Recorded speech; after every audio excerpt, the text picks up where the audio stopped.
breeze around 25 miles per hour, and that does bring us an elevated fire risk for today.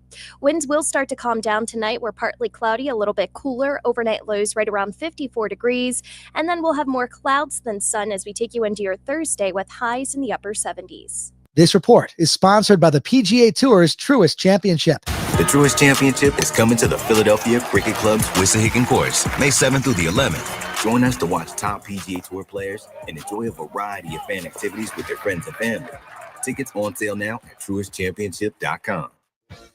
Get big summer flavor in every bite with the new DQ Summer Blizzard Treat menu, featuring new mixing bowl mashup, fan-voted s'mores, and more. For a limited time, right now at DQ. Happy tastes good at participating locations. Number 1 on your car radio preset and the new and improved iHeartRadio app. WDAS and WD273D Philadelphia is Fox Sports Radio, The Gambler.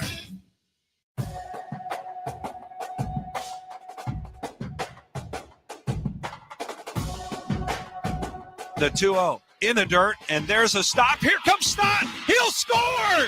The ball got away up the first base line. Bryson Stott with a mad dash for the plate, dives head first, and the Phillies have won it on a walk-off wild pitch. 7-6, the Phillies win in the bottom of the 9th inning. How about that, sports fans? The great Scott Fransky on the call for the Phillies Radio Network, and a good afternoon. Sean Bray, Sean Barnard, rolling with you live here inside the Gambler Studios. A lot to get to. Luke Arcani is going to be joining us from Citizens Bank Park in just about 4 minutes here. We'll talk a little bit more about tonight's matchup, Game 2 against the Washington Nationals, what went right, what went wrong, and what can be fixed about last night's game. Sean Barnard, before we dive into the NBA playoffs, and I know that that's exactly where your mind is at right now, all due respect to those fighting Phillies. My Lord. We understand how that works. I do want to bring this up, and this is just a simple man's take, hashtag one man's take, and as I often put out there, and just something that I think we need to take inventory on as far as Phillies fans are concerned. Okay. And you felt it last night.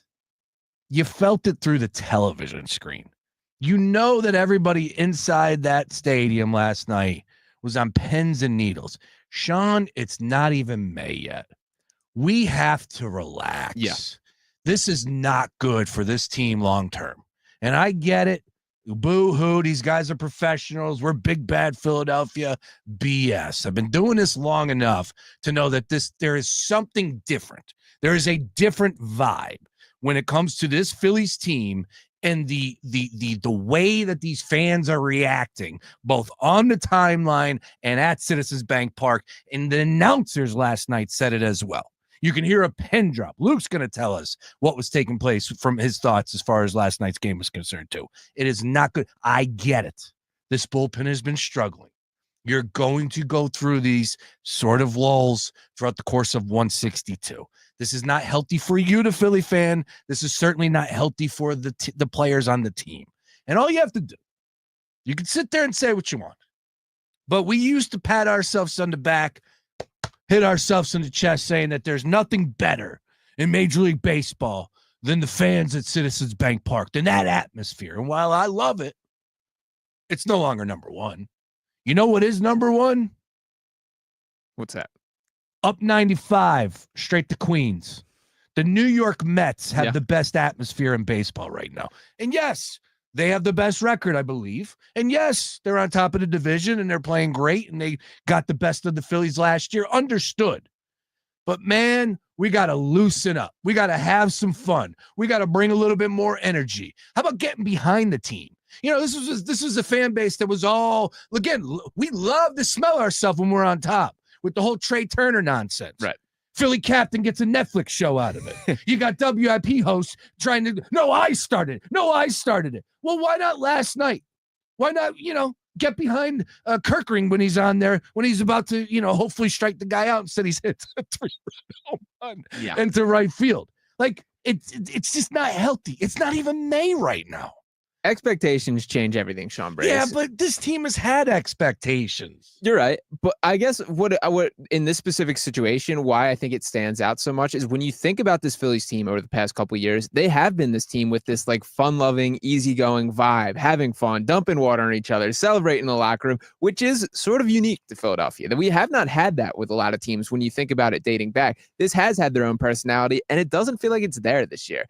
And why that's like, I don't want to say particularly concerning, but why it stands out so much is it's the same guys. That this is still Alec Boehm, Bryce Harper. You go down the list of these guys who would have Bryson Stott. You know, all like these moments were happening with these same people, and they're not this year. So expectations is certainly weighing on these guys. I think it was because it was sort of a rapid rise to this team becoming sort of relevant and legitimate here. Like, yes, they were always building in this direction, but when they made that first appearance in the World Series and when they were able to exceed expectations on a year-by-year basis, those expectations have now raised and the results have been regressed. So I'm in agreement with you that like, everyone is taking this too serious right now. It is a marathon, the MLB season. Marathon. We're not even 20% through on the year. Like we're so in the early parts of the season. But yeah, I mean, it's clearly there. And I have like my fear is it gets worse before it gets better. It absolutely is going to get worse. And if they didn't win last night, it's people want heads on sticks. Yeah. Got to fire, like Mark Henry Jr. wanted to fire Topper. I don't like the fire Topper takes at all. Because what do you want from Rob Thompson right now? Like it's April. Yeah. Like this team, Joe Girardi needed to be fired. He got fired in the middle of May. That team was a disaster. This team is not a disaster. By the way, this team is flawed. I think that's the worst thing that could happen. The fact that they would turn things around after that from a Philadelphia fan perspective, like that can't just be the button we press every time. And this is where we're at right now. Joining us live from Citizens Bank Park, read them at Crossing Broad, hear them right here on The Gambler, talking all things fightings, and of course, focusing on all things Major League Baseball. Luke Arcani. Luke, I opened up the show, man. This isn't healthy for everybody. Right? I feel like our cholesterol levels are just rising. And we watch this team, and this team is out there grinding and fighting, and even in their bad days, it's still like relax, man. There's still 135 more games to go here. And then last night, I felt it on my couch. What was it like inside the ballpark in the ninth? Like nobody had confidence that Kerkering was going to get out of that inning. No, I'll tell you what. I thought the guy that was sitting right outside of the press box, probably mid-50s, I thought he was going to have a stroke. Yeah. And let up that home run. It's April. Yeah, I mean, it's just, it's, I think to a good point that you kind of said, Sean, I think one of the worst things for the city in general was how good the firing of Joe Girardi worked. Right. Because now it's just like 5 bad games, fire the coach. Right. Fire the guy that has the highest winning percentage in the history of the Phillies. I mean, it seems like right now every game, people are treating every game like a playoff game. Yes. And that's not healthy. That can't be good for the long run. It also comes down to my take forever of the people that treat baseball seasons like football seasons are absolute lunatics. I wanted to rip my hair out when Mark said that in our group chat last night. It's just absolutely absurd. And he gets emotional, and with all love and respect, we're not picking on him. And he took it back. Yeah. Oh, did he? I didn't even see that. But I get it. We're all frustrated when this team blows a lead in the bullpen. But it comes back to me, Luke, like how everybody was, gloating about the Trey Turner, and now we continue to hear it. And the Mets did it. They showed support for Soto, and it's like, oh yeah, we did it. All right, well, like, was it a one-time deal? Because that's fraudulent to me. You got behind Trey Turner. You don't think that this team right now, 16-13, could use a little bit of let's go, instead of here we go again, gonna blow it. Yeah.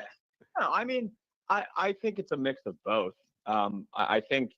I mean, at the beginning of that game last night, 38,000 people there on a Tuesday night last night. That place was rocking. Fantastic. Granted, they deserve to be angry when their best right-handed reliever lets up a 3-run home run because he only has 2 pitches and he can't locate one of them right now.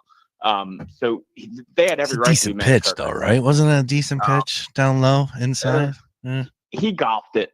But my issue with Kerkering right now is he only is a 2-pitch pitcher. And when you're a reliever, I've been saying this about Romano like a week ago. If you're a 2-pitch pitcher and one pitch doesn't work, usually the other one doesn't work either. Yeah.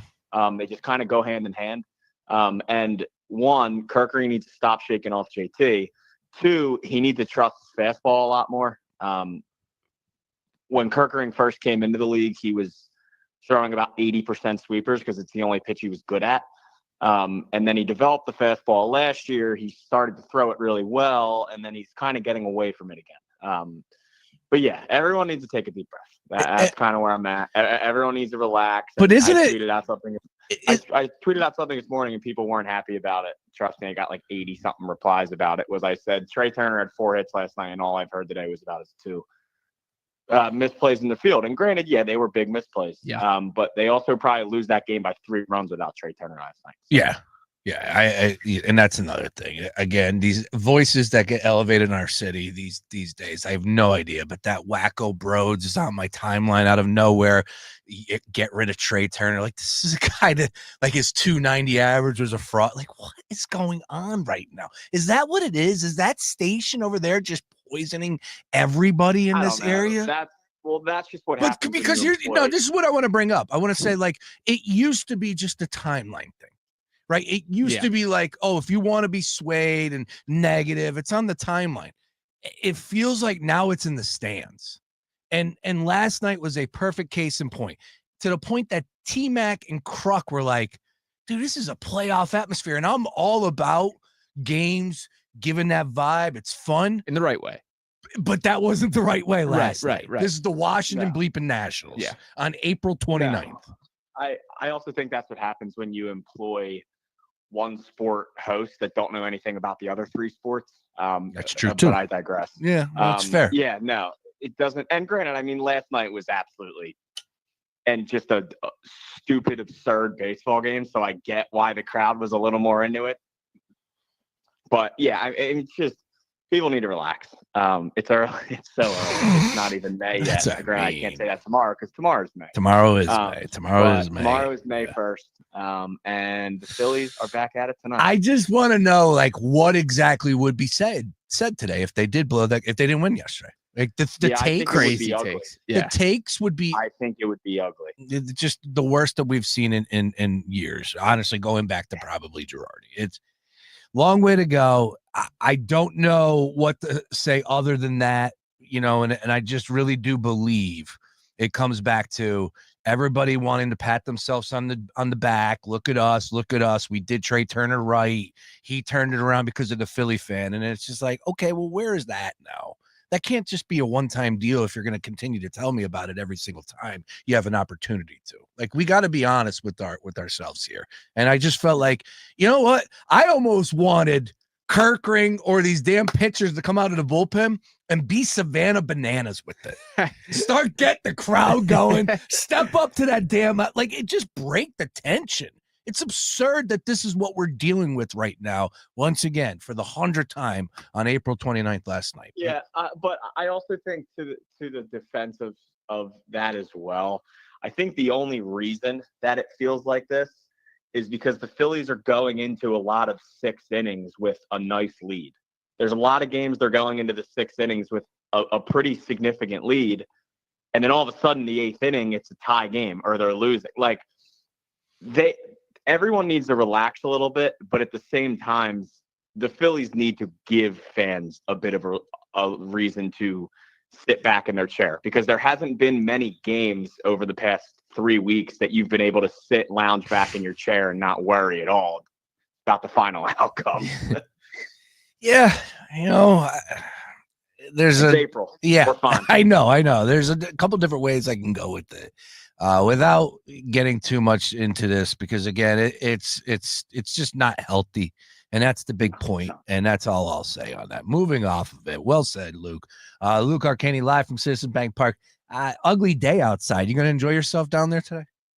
Ugly day. Yeah, it's ugly. Absolutely absurd outside. Yeah. Oh my gosh. It's baseball. Couldn't get any more. You couldn't get any more perfect. It's absolutely. I'll give you the baseball organ on that one.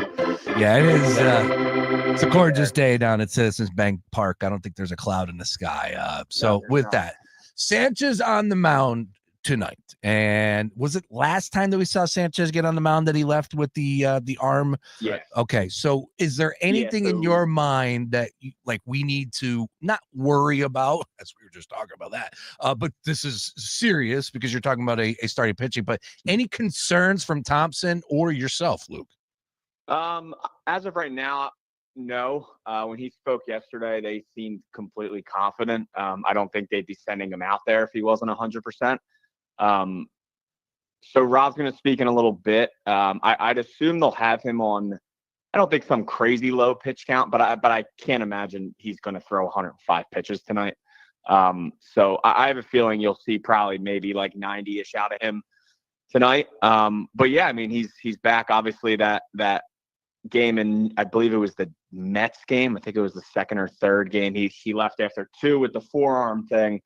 But I mean, from day one after that, he seemed like he was fine. He asked the team to throw soft toss the next day or long toss the next day, and they were like, no, take it easy for a day.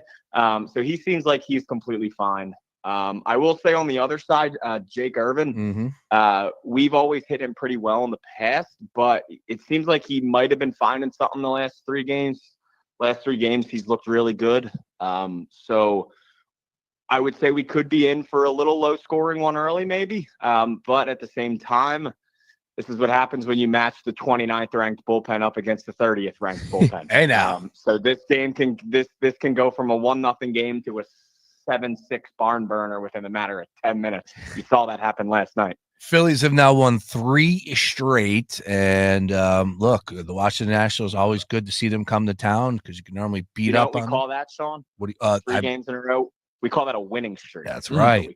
Feels good to say that. All right. And again, we will keep our eyes on what's to come for tonight. Sanchez, of course, getting the start there.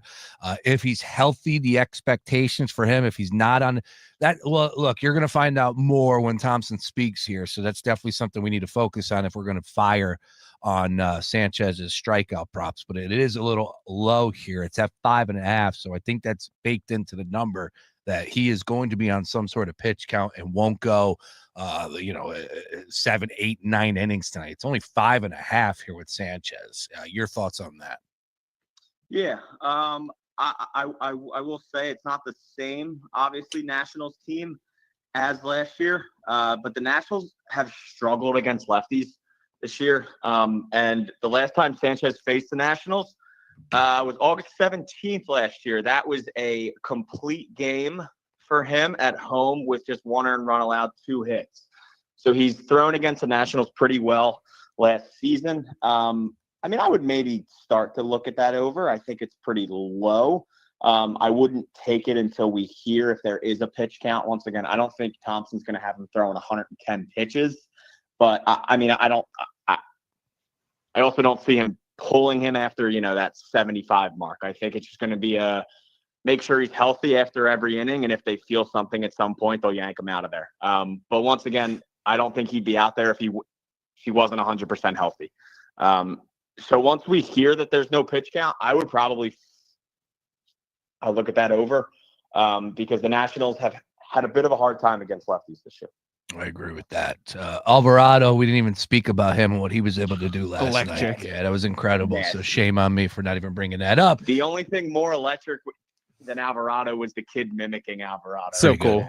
So cool. That was fantastic. I would imagine the Phillies will get him down there again to another game and put him front and center on the Jumbotron. All right. Anything for you as far as batter props, hitter props? What are we looking at? Who's going to have a game for the Fightins this evening, if you had to take a guess, Luke?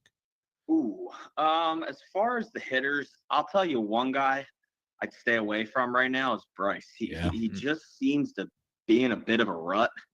And he's starting to kind of hit his way out of it.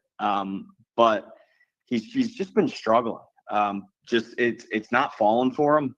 Which is something that's not crazy fun to take advantage of. I will say the best splits against Irving are Stott. Obviously, last night his hand gets stepped on, but if he wasn't 100%, once again, he wouldn't be in the lineup today. He is back in there hitting leadoff. As far as splits against Irving, Stott's 5 for 14 with 2 homers. Realmuto's 5 for 12. He's hitting 417 against him. I would say Stott, Turner, and JT, they have pretty much the best splits against him. I will say Edmundo Sosa hits him well as well. But yeah, I would continue to ride the hot hand of Trey. He's really hitting the ball well at the plate the last week or so. I think he's hitting 357 over his last 12 or 13 games, something like that. So he's really seeing the ball well at the plate right now. I would probably look towards Trey and maybe Stott if you want to bet on him after that whole thing last night. Sean Barnard, any final questions for Luke Arcani live at Citizens Bank Park? Yeah, I got to ask about my guy, Johan Rojas here, known power hitter Johan Rojas after last night, of course. So we kind of entered this season with a little bit of a frustration point, running the same thing back as far as a center field outlook. And then that changed with Brandon Marsh, obviously getting off to a pretty horrific start to the season, having the hamstring injury, being sent down to the minors.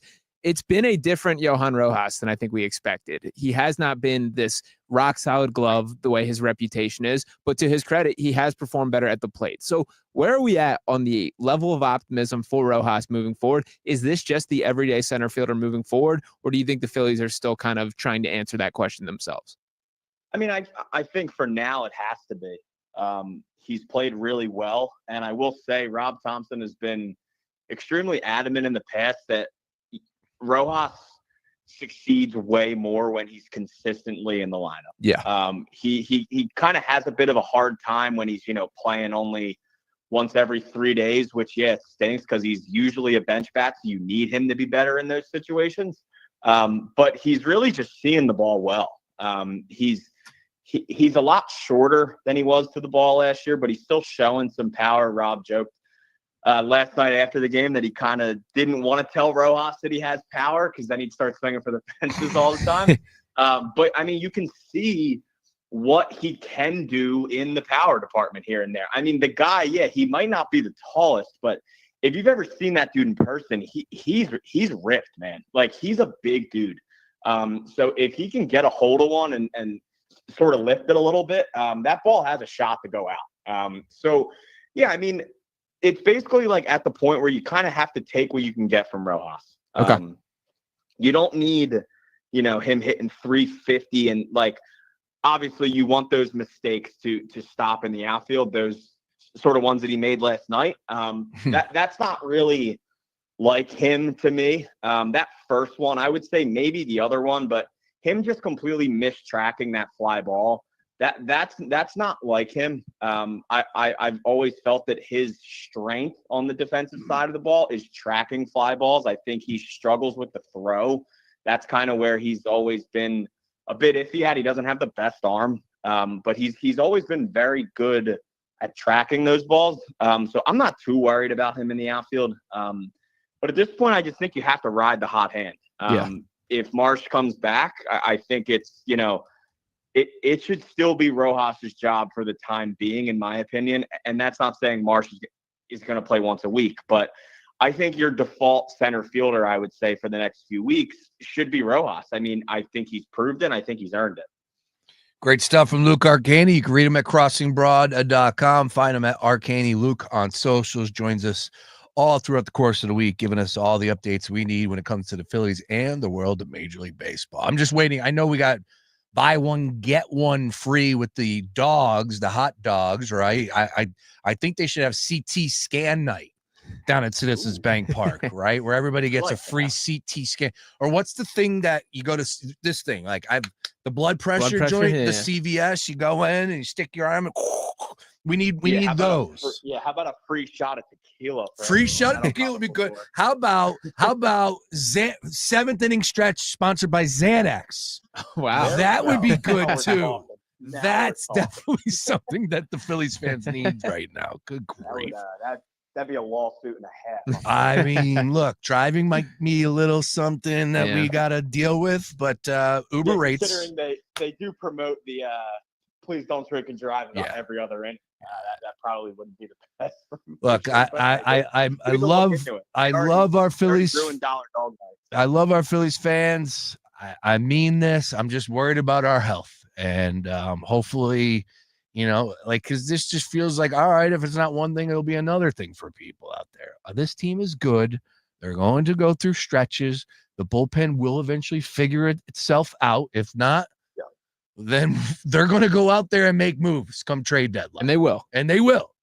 Yeah, if this bullpen doesn't figure it out, there will be new arms come August, come July, whatever that trade deadline is. And of course, I would imagine they will fleece all things in the minor leagues as well. Hopefully that is not the case, not the end result after it's all said and done. A fun game last night. Luke, nice reward for you as you're hanging out there all day and night. Fort Crossing Broad and us here on The Gambler. Enjoy the game tonight, and we'll catch up tomorrow, sir. Yes, sir. Thanks, guys. Thank you. Pitch my idea, CT scan. Gotcha. CT scan night and Xanax, 7th inning stretch. Yeah. I like it. Worth a shot, you know. You ever take a Xanax before? I have not. Maybe when I had surgery the one time. Xanax? Took them for flying. I got prescribed volume and Xanax. I'm not like those things just knock you out, and you can understand how people get addicted to it with all seriousness. But yeah, you eat like a little half of one of those to fly, you know, like I don't care. You know, normally I'm my own worst nightmare. Yeah. On a flight, and like, oh my God, I'm on this tube, and all I can think about is there's nothing underneath this. Like there's 3 feet of space, my suitcase there, and then, oh, by the way, 30,000 feet to your death. Like that's what goes through my mind when I fly. Yeah, I try to not think like that as much as I possibly can, as I'll be getting in a flight in like 3 weeks now. Where you going? Down to Savannah, Georgia. That a boy. That's right. Visiting the fam. Sister's graduation. So. Oh, very cool. I've been to Savannah, Georgia. Good time down there. St. Patrick's Day. They do it right. All right. Luke Arcani setting the table for us nicely there. A lot to get into today. We got some odds and ends. We got some stupid stuff that we're going to discuss. I have yet to get this Bill Belichick nonsense off my chest. A statement. He released a statement. He didn't release a statement. I can tell you that right now. Gotcha. She's in control of everything. And I can't believe that this is happening. She's 24 years old. Somebody step in, dude, and save this man. And believe me, I'm not the only one that said it, as I lost my father to Alzheimer's. I was wondering, I'm like, dementia? Is this setting in for Belly? Like, is this what he's going through? It doesn't seem like that's the case. And full disclosure, last year, he was on McAfee, and he was fantastic. Yeah. I watched those hits. He's sharp. He would break down Monday night's games and give you the angle from, he was money a lot of the times from the betting perspective.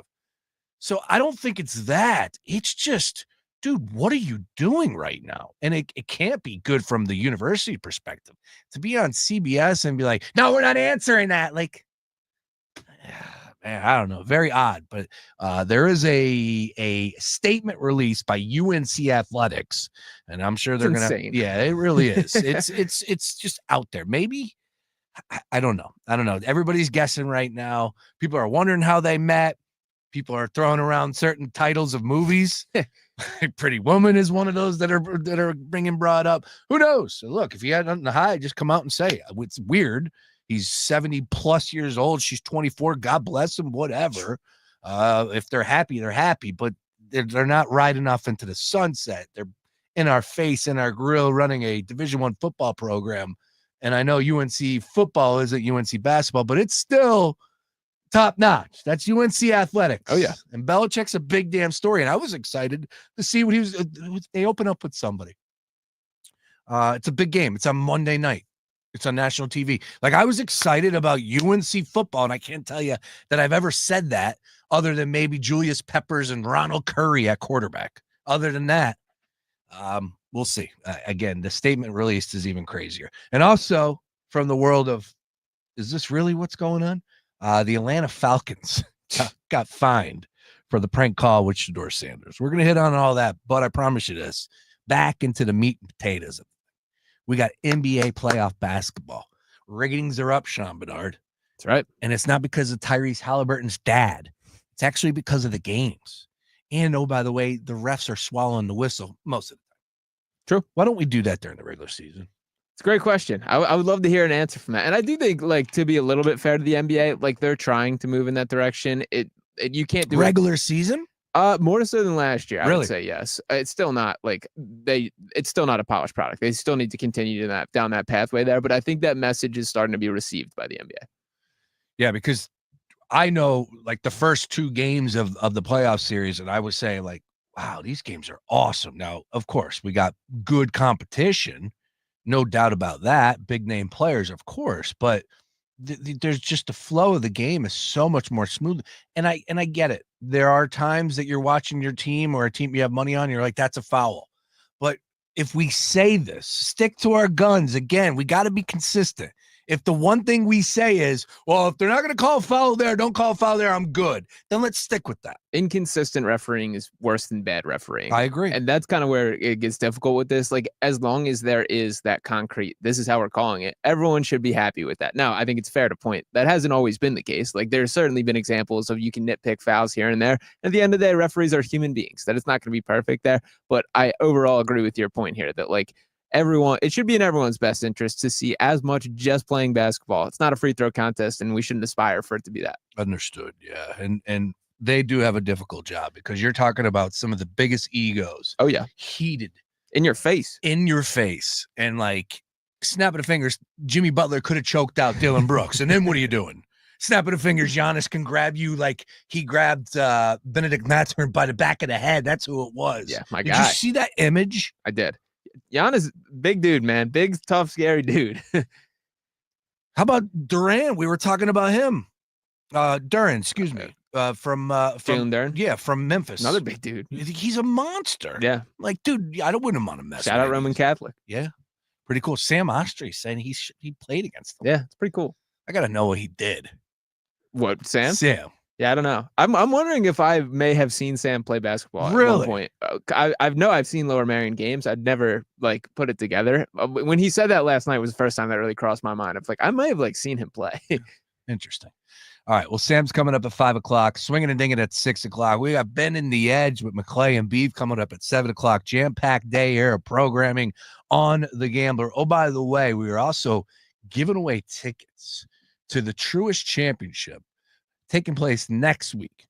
All you got to do is just set The Gambler as your preset on the iHeartRadio app, screenshot it, and send it in via Twitter, via Instagram, via Facebook. We'll have all the posts up, and we'll simply throw your name into the hopper. We're giving away tickets to next Thursday.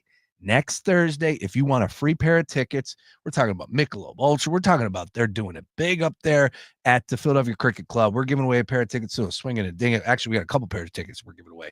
But all you have to do to enter is just set The Gambler up on your presets on the iHeartRadio app, screenshot it, send it in, and tune in every once in a while. You might like what you're hearing as well. Ah, Lord. All right, other side, we were going to recap what took place last night. We got the heavy dogs for tonight. Are they barking 2 games, or will we be putting the checkered flag out there for 2 other teams heading to Cancun, calling it a season? A lot to discuss when it comes to the NBA playoffs. Sean Barnard's in studio with me, full show. I'm Sean Brace. More after this.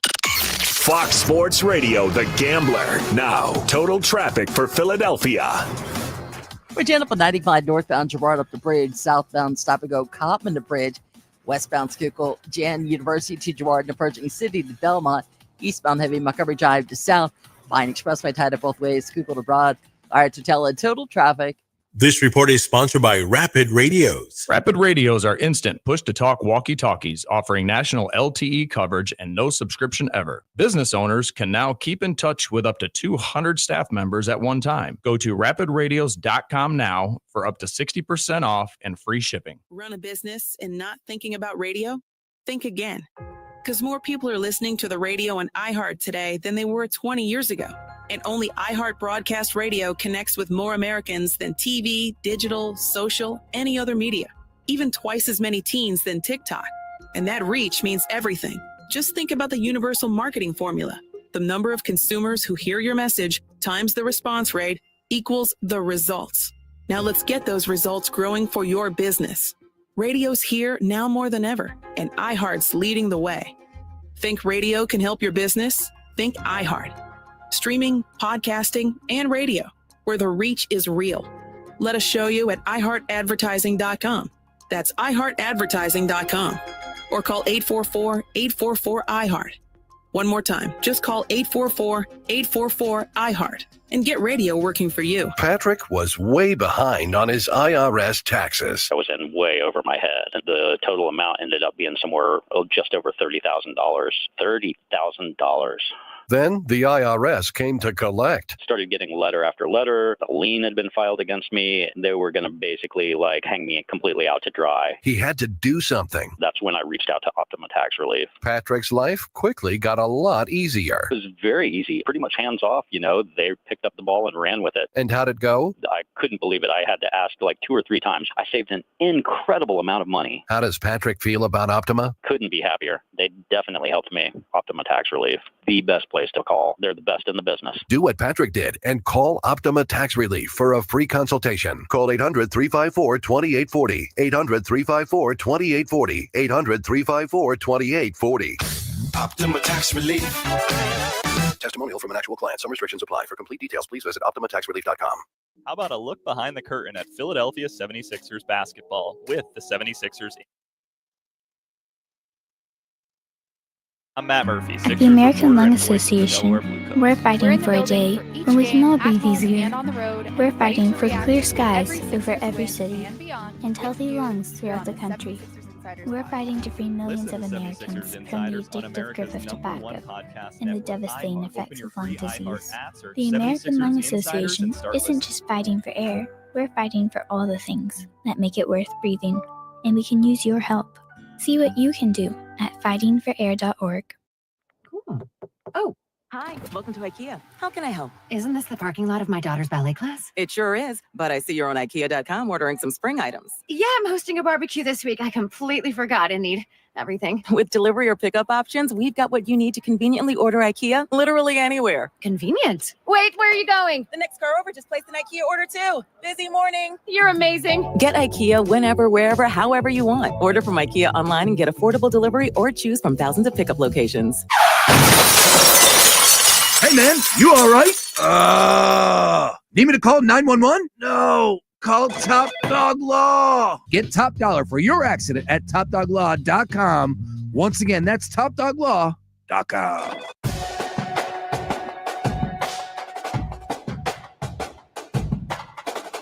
All right, Daily Ticket with you here. Sean Menard in studio, having some fun. We're acting up. First half hour of the show, I yelled about how Philly fans, I'm worried about you. Just watching that game last night on April 29th, had a fantastic birthday. Cupcakes. Man, so good. Cupcakes are so good. Oh, yeah. Are you a cake guy or a cupcake guy? I'm telling you, I changed. I don't know when it happened, a couple years ago. Skip the cake, give me a cupcake. I do want to throw the Kevin from The Office quote back out there of, well, now they're making mini cupcakes, which were already miniature versions of cakes. When does it end there? So I do want to nip that in the bun. With that said, I'm locking in cakes as my answer. All right, cakes. That's good. I just I prefer the cupcakes because you get a little assortment. Sure. Right. I had a sundae one last night. I had a cookies and cream one last night. And and then we cut them in half, and now I'm sampling them, sharing. Throw the candles in it. I mean, everybody's a winner with cupcakes. Can't argue. Cake. I like good cake, especially when it's moist and fluffy and, warm when it comes out. Sure. But, ice cream cake, ice cream. I like ice cream cake. I think there's higher highs and lower lows with cakes compared to cupcakes. I like that. There you go. That's a good point. Yes. So Phillies fans, again, Phil's back in action tonight, and just take a look at the calendar. And it has nothing to do with wins and losses. It has everything to do with your health. I really do believe that it's not healthy the way that we are operating right now as fans. So we got to take a deep breath, exhale, and for the most part, try and get behind this team a little bit more in this early part of the season. And if they lose a game, so what? I get it. It's frustrating.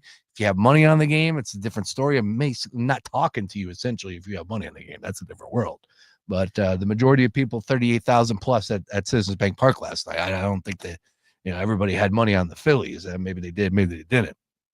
But, just for the Kirkland coming in, and just thought, it's beyond a playoff game. And it was April 29th for the 100th time today on the show. With that, we did have NBA playoffs last night. Sure did. And I'll tell you what, Detroit Pistons, stand up. That's right. Sean Barnard, congratulations. Nice work on that one, sir. And the Pistons heading back to Detroit for a Game 6, which means you cashed the over 5.5 for the Pistons and Knicks series, which you and Sam Ostry went head-to-head on. So a roaring round of applause on a winning wager, sir. Nice work. Thank you, sir. And I will once again point out, like, this very easily could have been locked up several games ago. In fact, I could have lost this over 5.5 if it was 4-1 Pistons right now, which was very much on the table in this series. So I don't feel like the best about the way that it went down, but ultimately a win is a win, and this Pistons team keeps on fighting, man. Yeah, they do.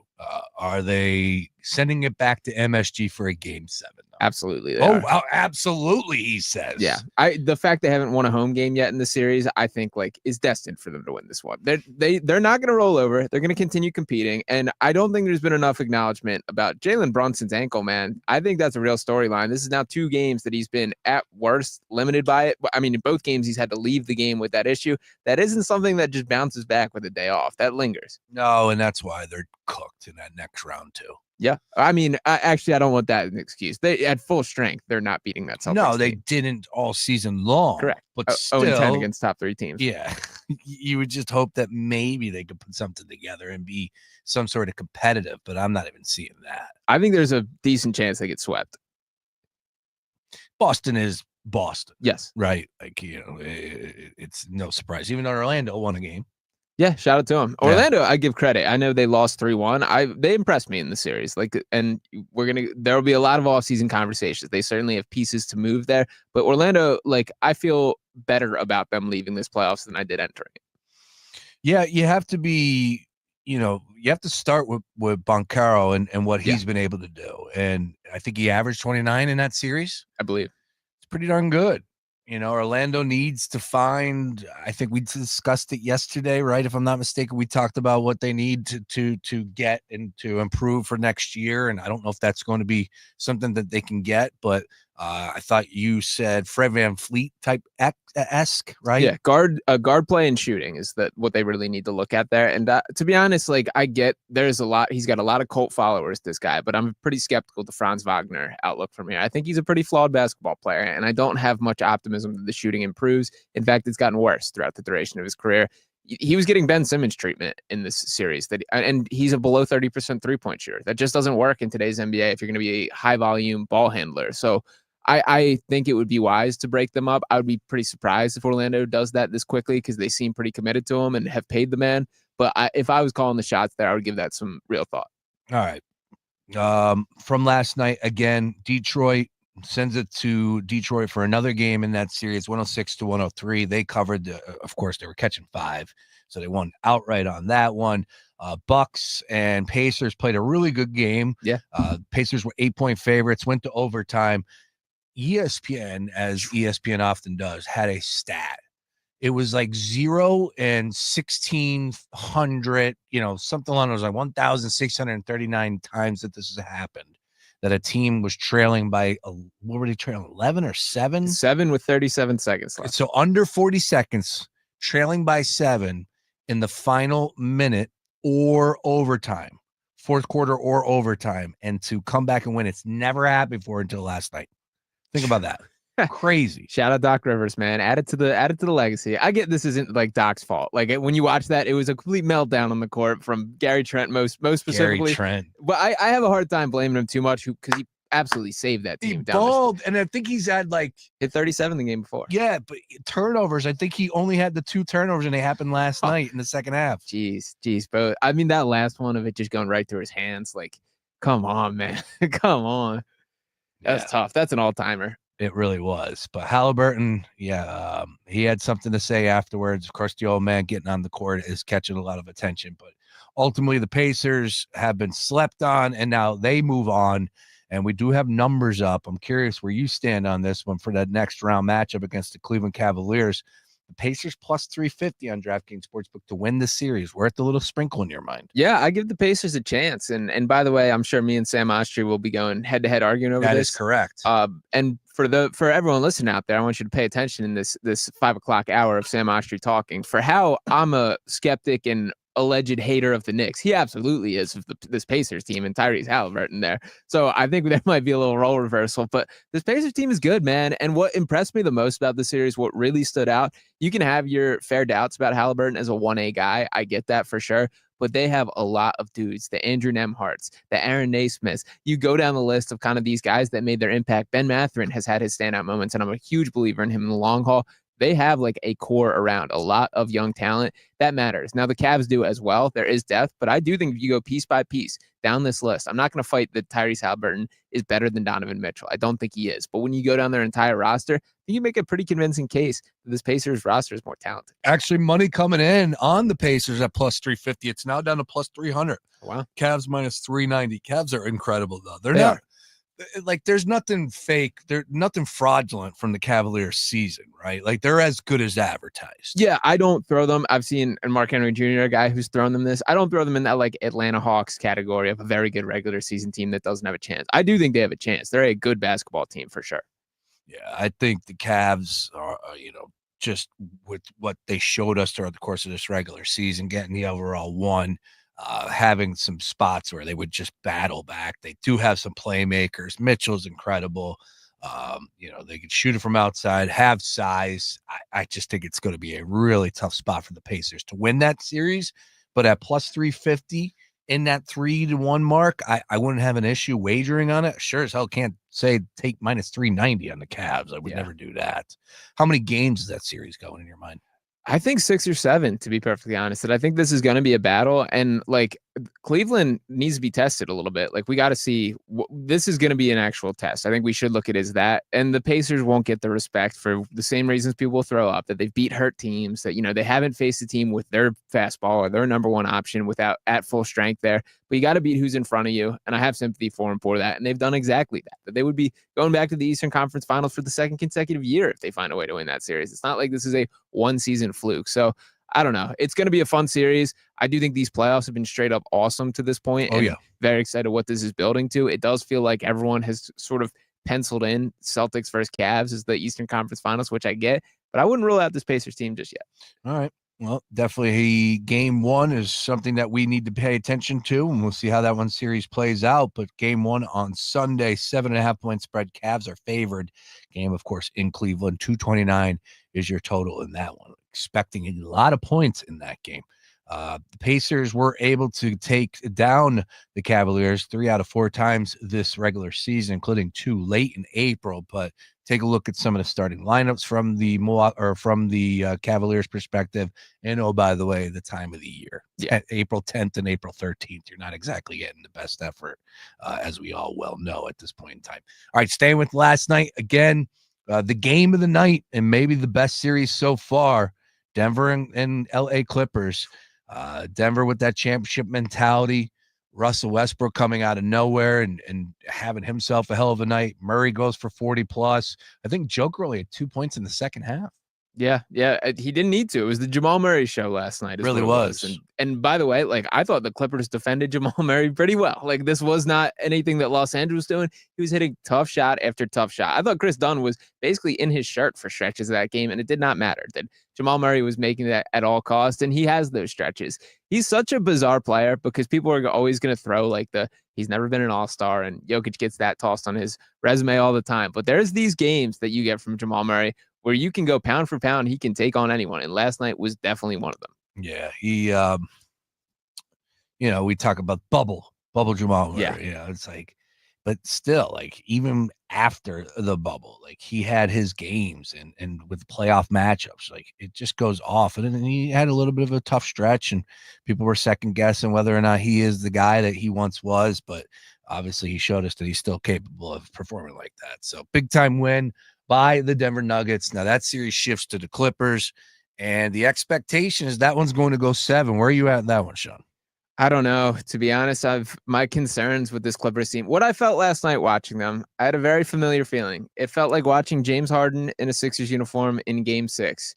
He did not look like he cared. He did have that disinterest in scoring the ball. Kawhi and James Harden combined for 11 shot attempts at halftime last night. James Harden was 4 of those attempts. That's unacceptable. That just can't happen. And if you're going to get that version of him, which we've seen not just in a Sixers uniform, you can look around James Harden's career, I do have some skepticism of this Clippers team. It felt like there was a desire that Denver possessed that Los Angeles simply didn't. And for these same concerns we have about James Harden, I'm not going to doubt the talent level of Kawhi Leonard either, but he's not quite a guy who would throw in this category of willing his team to victory or wearing his heart on his sleeves by any means. So for the first time last night, I was like, maybe we inflated this Clippers team a little bit more than we should have. Yeah, and right hand up in the air, I definitely. Me as well. I thought for sure that the Clippers would eventually, maybe look. They won 19 and they were 19-2 to close out the season, something like that. Like I didn't think it was a fluke. Yeah, best I believe offensive and defensive rating down the final 20 games of the season. Yeah, so I'm thinking, okay, going to Denver, it's going to be tough, but all in all, I could see the Clippers finally getting over the hump and winning the series instead. And I don't know if it's fair to say the Clippers are going to clip. It's floating around in the timeline, but it is frustrating. And look, the Denver Nuggets have that championship mentality. Is there anything that we're not seeing with the Denver Nuggets right now, potentially for a West run? Or do you think that this is a tough series? They'll win this. They deserve their credit there, but that's when it stops. Yeah, I do. I don't think they stack up well against Oklahoma City. It's just the lack of depth that Denver has. It's again, Jokic is terrific. Jamal Murray will have these games, but like beyond that, there are the questions of how many legitimate playoff players do you have? How, in a real championship contending rotation, how many of these guys fit that criteria there? You have Christian Bron. You have obviously Michael Porter Jr., who's been very up and down. Aaron Gordon, who's been terrific in spurts, but is pretty beat up, man. Like, they are fairly limited in their bodies there, and OKC is a team built to absolutely pounce upon that. So as much as it's a great series, and I do think Denver ultimately is going to win one of these next two, I do have my doubts against Oklahoma City. I don't think it happens. Yeah, it's tough. This is a tough series, right? Yeah. Like that's where you have to factor in for these teams if they can make a run and get to a Western Conference Finals or an Eastern Conference Finals or the NBA Finals. What will they be? What's the impact if this is a tough series that goes 6 or 7 games? We're seeing it right now with the Knicks, and not even if the Knicks were able to sweep the Pistons, maybe we're saying something different. 5 games, maybe we're even thinking something different against the Celtics. But now this is going 6, could eventually go 7. That's going to be really a tough hill for the Knicks to climb in and to go compete against the Boston Celtics. Same thing on the flip side. As far series as ain't over for the Pistons, for the record here. Not over. Not over, and I'd love to see it. I think we're all in agreement there. Anybody but New York. And I still want to fight this. I've obviously been Mr. Detroit Pistons and Mr. Anti-Knicks in this. I'm still fighting on the timeline, like how the Knicks are such a clear tier above the Pistons, which I just wholeheartedly push back on. You can't honestly tell me you've watched these series and think there's a gap between the Knicks and the Pistons. If anything, I would argue the Pistons have outplayed the Knicks for the majority of this series. Now, you're going to make the pushback that when it's clutch time, when it's, the final moments, the Knicks have been better. No doubt. That's why they're winning the series there. But I just think it's insane anyone arguing that like the Knicks are comfortably better than the Pistons. This has been as even of a basketball series as you can ask for. Yeah, I wouldn't argue that.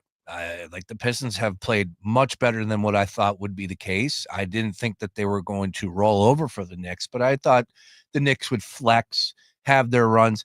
Essentially, I thought it would be like what took place against the Sixers last year. And, look, I know the Sixers showed some fight, understood, but all in all, Josh Hart isn't hitting those tough clutch threes that he did against the Sixers, right? Absurd. Not pulling down every rebound like it was. Although you have to be in the game to be able to do that. Now, let's get some conversation on this with Tibbs, what he did last night. And I know people want to freak out, lose their mind over a final minute. I get it. But there was 47 other minutes played. Like, let's focus on the full game if we're going to start placing blame. If Josh Hart and Jalen Brunson didn't miss a second in that final minute, I still don't think they win that game. Detroit was the better team last night. Yeah. That's it. I agree. But did Tibbs do anything wrong in your mind? Does he have to call a timeout? Again, they were on defense. Yeah, and by the way, for all my Cade Cunningham, Jalen Brunson stuff, it's, there's something to having to play offense defense when Jalen Brunson is on the team there. He isn't a good defender, and he's competitive. He tries, like it's not a lack of effort thing. He's a bulldog. The guy is, 6 foot. There, he has his limitations. Is the point there? Did you see him jump in the air and he got teed up? Yeah, I did see that. Like a baby on that one. I was happy that the ref teed him up. Like, wow, all right. Me as well. But to your point, I don't think that's why they lost this game. And for I've had this debate in this Pistons-Knicks series as well. The Knicks have the better coach. Are we sure? Are we sure that Tom Thibodeau is the better coach? Because there's a lot that I would nitpick about this series and this season.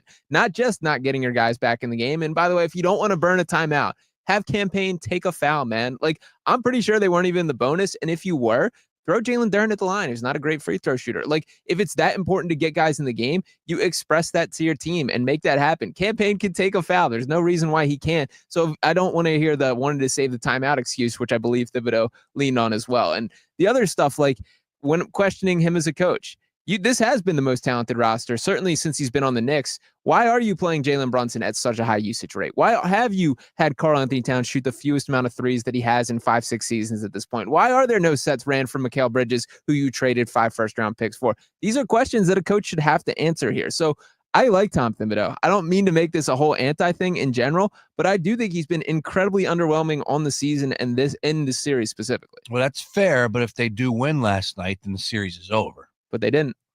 And they're also, once again, one correct referee call away from being down in the series. I'm not going to argue that. I'm not going to argue any of it. I just think, okay, like, again, this season ends with the Knicks losing next round, no matter what happened last night. If they win last night, they're still losing to the Boston Celtics in the next round. And for my money, Thibs gets fired. Yeah, I think they have to. Like, you have to do something. And Thibodeau, for all his credit, like, he's a regular season coach, kind of. He's a guy that'll get you there. He's not a guy that gets you across the finish line, sort of the story of him. And that's tough to ask for a coach. Like, he wears on guys. He's got a little Doug Collins in him, like the way that he's, hard on guys. He's got the old school mentality. Yep. I think they need like an offensive, engineer as a coach if you're going to actually maximize this roster. And they've done all their all in for building this specific roster. They don't really have alternatives for improving the team. It's going to be up to a coach to get more out of them, which coaches can do for sure. That's a hell of a gig. Yeah. MSG. High pressure. Definitely high pressure, but most, professional jobs come with some sort of pressure. You're right. I mean, like, there's a difference between Phoenix and Madison Square Garden. Yeah. But that is a damn good gig, and you're walking into a lot of talent. Brunson's a stud. I know he's flawed at sometimes, but man, he's a good player. Yeah, he's one of those dudes that just doesn't back down, and I respect that a lot. No, I didn't think big of Josh Hart, and he proved me wrong to a point last year, but it's like, all right, man, there's a little too much Josh Hart. For me, Josh Hart should be coming off the bench, good role player, that sort of deal. Bridges, overpaid, of course, but still good talent. Karl-Anthony Towns, I've always been a fan of. I know he's flawed too as well. They all have flaws. All these guys have flaws. Yeah. And I get, like, there's no perfect basketball player, obviously, but like, I think these guys can't shoot. Doesn't have to. Sure, but he's also getting a little older. I mean, Tyrese blew right by him. Yeah, and I can't believe he didn't swat him. I thought for sure he was going to get it, but he wasn't even near him. Well done. Tyrese cut the angle. He did well. Like, he did it how you teach it. When you get a step on a guy, you got to shoulder in and cut him off so they can't make that exact But play. even when he was under the basket, Giannis couldn't even get near him. Yeah, it all was angles. It was Tyrese laid it in. Simple. By the books. I give Halliburton a lot of props for this series and last night. So shout out to him. And then it is kind of a bummer that series is going to be overshadowed by all this, off the court after events or whatever you want to phrase it. Stupid by his old man, but big time. That's what happens when I'm sure he was feeling himself, and I'm sure he's a superstar out in Indiana, right? Like, that's where this is the issue with all of it. Like, Ja Morant's old man. I made the joke to Sam earlier that, like, if 2025, if Allen Iverson played in 2025, his old lady would be an influencer. She'd have her own Instagram page. It would be, she'd be front and center. People be lining up to take pictures with her. Then to want to tell you that, like, that's how it would be. And like, I'm not trying to take a shot at somebody that's proud and standing up and being a part of their child and playing for a professional team. No doubt, not at all. But there's definitely lines, and I feel like we're crossing them more and more, right? Yeah. Like Ja Morant's old man crossed the line last night. Crossed several lines, I would say. But like, where is the team? Where is, like, security? Yeah, security. Why are we letting people on the floor that aren't players? Either you're a cheerleader, coach, or player, and that's it. And the mascot. It's the only people that should be allowed on the floor. We lose our minds over college hoops. These are professionals. Let's go. Start enforcing some of those rules, please. All right, we do have 2 games tonight. We got to hit on both of them. We'll fire up DraftKings Sportsbook, take a look at some of the numbers that matter the most. We'll talk about some props. We will talk about some 3-point play. We will talk about some spreads, some totals, some team totals, all things Golden State Warriors and Houston Rockets. 735, 4-point spread. Houston favored there, 204. And all things Minnesota Timberwolves and the LA Lakers. Lakers 5.5-point favorites, down from 6.5 earlier today at 209.5. So money coming in on the T-Wolves. Is that the right move, Sean Barnard? He'll answer that on the other side. It's the Daily Ticket. Don't go anywhere. Plus, we're talking about Bill Belichick and that unbelievable fine that was handed down to the Atlanta Falcons. Wow, for a prank call. More Daily Ticket after this. Spring is in the air, and it's time to swing for the fences. Our MLB coverage is bringing heat all season long. Everybody moves up 90 feet. Be sure to catch Luke Arcaney and Sean Brace on the Daily Ticket. Only one place that covers all the action. It's The Gambler. Great news. The cash contest is back. The Gambler wants to put some bonus bucks back in your pocket. All you have to do is keep it locked right here to The Gambler, and at the top of every hour, starting at 9 a.m., listen for the keyword and get over to our website at foxphlgambler.com and enter to win $1,000. That's 9 times a day. Be sure to set The Gambler up on your iHeartRadio app preset and tune in to win. Why'd I go to the doctor?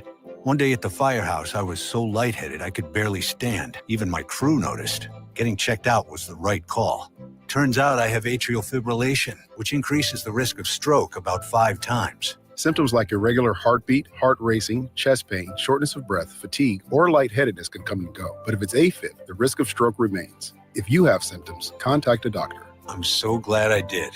Visit notimetowait.com, sponsored by Bristol Myers Squibb and Pfizer. Run a business and not thinking about podcasting? Think again. More Americans listen to podcasts than ad-supported streaming music from Spotify and Pandora. And as the #1 podcaster, iHeart's twice as large as the next 2 combined. So whatever your customers are into, true crime, sports, comedy, culture, they'll hear your message. Plus, only iHeart can extend your message to audiences across broadcast radio. And all this reach means everything. Just think about the universal marketing formula. The number of consumers who hear your message times the response rate equals the results. Now let's get those results growing for you. Think podcasting can help your business? Think iHeart. Streaming, radio, and podcasting. Let us show you at iHeartAdvertising.com. That's iHeartAdvertising.com. Or call 844-844-iHeart. One more time, call 844-844-iHeart and get podcasting working for you. Roots Picnic is back May 31st and June 1st at the Man in Fairmount Park in Philadelphia. Hold on, wait a minute. D'Angelo, Lenny Kravitz, Meek Mill, The Roots, Glorilla, Miguel, Thames, Kaytranada, Lotto, Music Soul Child, Jeezy, 2 Chainz, and many more. For tickets and info, head to rootspicnic.com. Presented in partnership with Live Nation Urban. KFC has $7 chicken and waffles, juicy hand-breaded chicken, rich syrup-drizzled waffles. And it's just so awesome that you can go to KFC right now while I'm stuck in this recording booth. So fun that you can literally just go out and get sweet and savory chicken and waffles, and I'm in here telling you about it. Love this for me. Try new KFC chicken and waffles for an envy-inducing $7 or feed the group for $25. Prices and participation vary while supplies last. Taxes, tips, and fees extra. Get big summer flavor in every bite with the new DQ Summer Blizzard Treat menu. Featuring new mixing bowl mashup, fan-voted s'mores, and more. For a limited time right now at DQ. Happy tastes good. At participating locations. This is 11-year NBA veteran Katina Mobley. This is what's trending from iHeart Sports Network. Presented by Thrivent. Eagles defensive tackle Jordan Davis had the 5th-year option of his rookie contract picked up by the team today. He'll be paid nearly $13 million in 2026. Phillies, they go for a 4th straight win tonight. They continue their series against Washington. Christopher Sanchez takes the ball there for Philly. And Lakers star Luka Doncic is donating $5,000 to restore a vandalized mural of Kobe and Gigi Bryant in downtown L.A. I'm Scott Davidson. At Thrivent, planning your finances is bigger than money. It's a way to support the people, causes, and community you love. Because the most important thing isn't what you're planning for, it's who. Thrivent, where money means more. Connect with us at Thrivent.com. We don't just watch the playoffs. We bet the hell out of them. The time to shine is now. Here comes LIVRE driving in the lane at the goal. He lays it in. Never miss a minute of NBA playoff action right here on The Gambler. Fox Sports Radio, The Gambler. Now, total traffic for Philadelphia. Traffic stop right now at the Tacony-Pomar Bridge for a drawbridge opening. Well, Whitman into New Jersey, so mid-span down to 42 south at Creek Road. Watch for delays on the Schuylkill westbound Jan University Teacher Board and City to Belmont eastbound. Stop and go Montgomery Drive to south. Wire to tell total traffic. This report is sponsored by Discover. Guess what? Discover's accepted at 99% of places to take credit cards nationwide. You heard right, 99%. If you don't think so, maybe it's time to face facts. You're stuck in the past. Based on the February 2024 Nielsen report, learn more at discover.com/credit card. Leo Schofield spent decades in prison for a crime Jeremy Scott later confessed to. Season 2 of the hit podcast Bone Valley investigates how Jeremy's violent past unfolded and who else may have suffered his wrath. This is a case that should never happen. If I told you got it wrong, you got the wrong man. Listen to Bone Valley on America's #1 podcast network, iHeart. Open your free iHeart app and search Bone Valley. Oh, no, not again, Moose. That's my third premium ball in the water today. So just grab another one, Harry. Yeah, easy for you to say. These balls are expensive. Not mine. I get all my balls from buymyballs.com. That's balls with a Z. Top quality, recycled premium brands for a fraction of the price. Wait a second, Moose. So you're playing premium balls and not freaking out when you lose one? Yeah, you got it. Hurry up. You're holding everybody up. Ha. Yep, I'm ordering from buymyballs.com right now. Buy premium golf balls without the premium price. Buymyballs.com. Okay, raise your hand if you want to make your life a little bit easier. Great. Now raise your other hand if you like to be comfortable. Perfect. Now that you have both hands raised, imagine putting on your shoes. And that, folks, right there is your answer to an easier, more comfortable life. Go hands-free with Skechers Slip-ins. This is footwear you don't need your hands to put on. They can be raised in the air, and you can just step it and go. Why don't you experience what people can't stop talking about? Life-changing Skechers Slip-ins. Get your Slip-ins at a Skechers store, Skechers.com, or wherever stylish footwear is sold. At Rocket, we believe everyone deserves their shot at the American dream. So if you're feeling locked out of home ownership, we're here to give you back the keys. We're opening doors, breaking down walls, and doing everything we can to turn renters into owners. And we're not going to stop until we help everyone home. To find out more, visit rocket.com. Rocket, own the dream. I'm ready. Let me just grab my bag. Sweatpants, huh? Didn't know we were keeping it casual this month. Yeah, I feel bloated every now and then. You have to try new Align 3-in-1 Biotic Gummies. They have prebiotics to nourish good bacteria, probiotics to help relieve occasional bloating, and postbiotics for immune support. All that in one gummy? Yep. So no sweatpants next time? Not anymore. Align 3-in-1 Biotic Gummies for gut health support. These statements have not been evaluated by the Food and Drug Administration. This product is not intended to diagnose, treat, cure, or prevent any disease. Wesley Financial Group is not a law firm. Chuck McDowell here again. Over the years, I've seen way too many timeshare exit companies pop up, take folks' money, and disappear. I just saw an ad from an exit company started by a couple of bozos that used to work for me. My advice, don't hire bozos I fire. Want out of your timeshare? I'll send you our free timeshare exit info kit explaining your options for cancellation. Call Wesley for your free kit. 800-311-4114. That's 800-311-4114. Number 1 on your car radio preset and the new and improved iHeart Radio app. WDAS and WD273D Philadelphia is Fox Sports Radio, The Gambler. You know what this is? Here's Sean Brace on the Daily Ticket. Daily Ticket on Fox Sports Radio, The Gambler. Let's go. That's right. 4 o'clock here. Daily Ticket rolling with you live in studio. Sean Barnard hanging with us here. We got you till 5 o'clock. Coming up around 4:45, a special guest is joining us, Sean. Yeah. You're rolling out the Rolodex here. That's right. You want to fill the people in on your connection here Yeah, pride of Seneca High School, South Jersey. Anna Yanessa Yanni sings. So Yanni, she's going by as a singer there. Crushed it on American Idol. Got that golden ticket. Unfortunately, did not take the competition home, but got another chance performing at the NFL draft all weekend. So got a nice little dancing with Travis Hunter. She's been crushing it for a while. So pretty cool to see her getting a little shine, and cool to bring her in the studio today. Yeah, and I was having some fun with her. Hopefully she didn't take offense to it, but I haven't watched American Idol in forever. And I was like, is Simon Cowell on the show? No. What about Paula Abdul? No, and I know they haven't been there, but I could not tell you who the judges were. And the judges are really important in those, like The Voice, American Idol, America's Got Talent. It's always about the judges. I know the talent's the talent, but it comes back to those judges.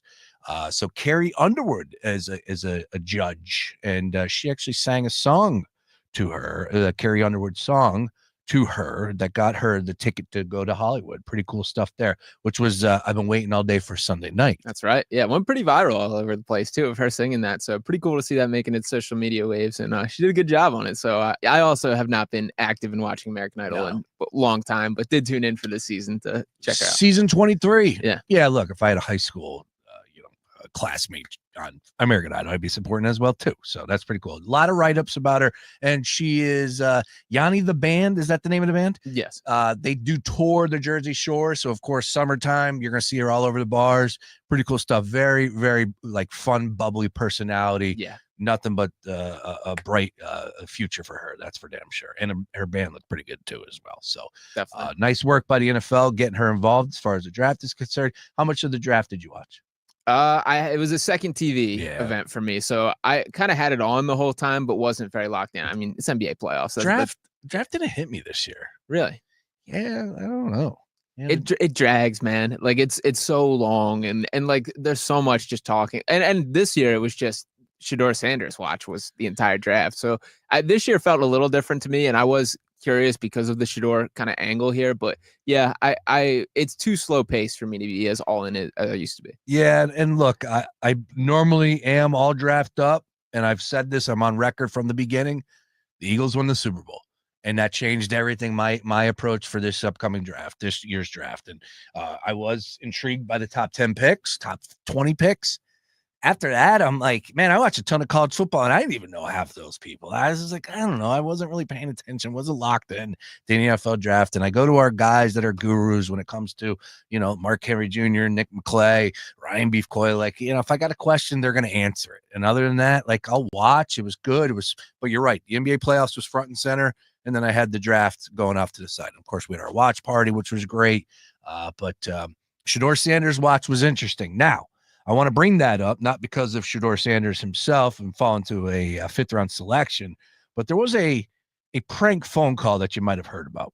And the NFL fined the Atlanta Falcons, and I believe the head coach, now he took over for the New York Jets when they fired their coach, Saleh. Yeah. There you go. Jeff Ulbrich, I want to say is how you pronounce his name. He is now the Atlanta Falcons defense coordinator. It's like, all right, things bounce around. Things went well for you up there in New York. Let's bring them down here. Matter of fact, it all went south as far as the defense is concerned once they got rid of Saleh. Big time. But all right, he's now the defense coordinator for the Atlanta Falcons. So how do you make a name for yourself? Well, your son goes in and pulls Shedeur Sanders' private phone number and decides to prank him. And then that's not all. Let's post it on social media. Dude. What is going on with these people? 21 years old, and that's how you operate? I'm not going to assess that family and the issues that might be there. The old man not home, whatever it may be. But I do know this. Home enough to leave his iPad open. Yeah. 21-year-old son admitted to the prank call, and he apologized to Shedeur Sanders. Okay, cool. We're done? Nope, not so fast. The NFL fined the Atlanta Falcons $250,000. That's not all. Ulbrich himself, $100,000 for the prank call. I feel bad for the son. I wouldn't go that far. I do. I don't like the son is cooked. How do you $100,000? Like what? You cost me this family $100,000, dude. I don't even think I'd be able to sit down My old man would whoop my ass. You think my parents' reaction when I break like $100 item or something around the house? Think about $100,000 is insane. What do you do?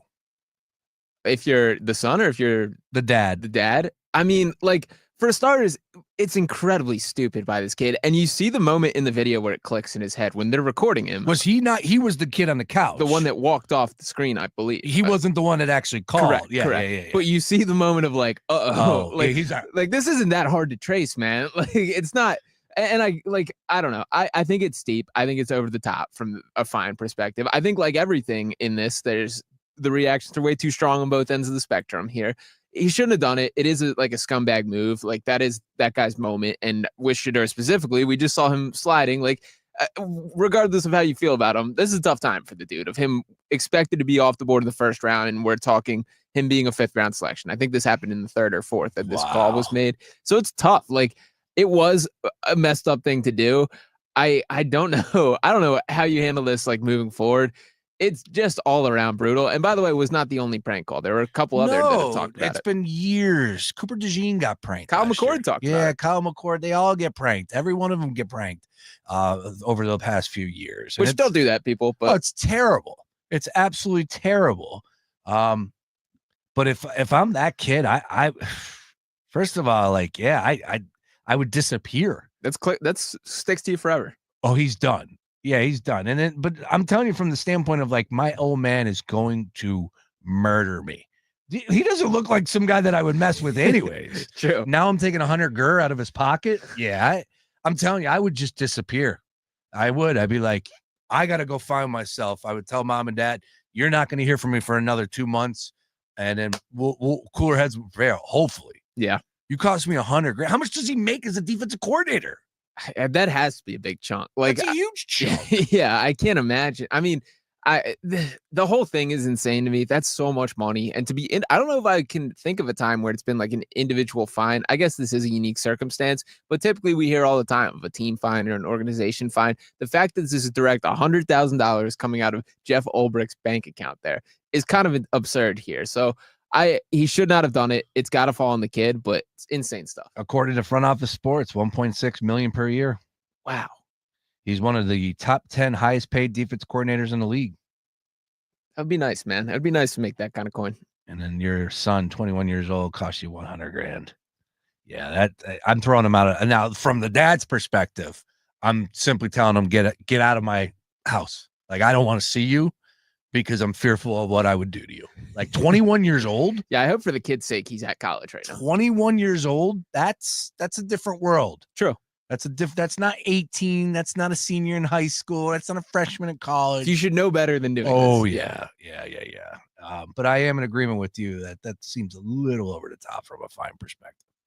All right. Well, but I also think it's a message. Like, I think the NFL is being clear. Like in Shedeur's case specifically here, and I would assume there's a lot of draft picks that go the same route. That phone was specifically for getting a call for being drafted. That was only the select NFL teams had access to that, when Shedeur spoke about it openly there. So like, the kid just has to know better at the end of the day, but everyone's got to be a little bit careful of this information. And like in the times we live in now, like the internet works so quickly. I think this is a message from the NFL for sure. Oh yeah, definitely about that. But guess what? The prank calls are still going to continue.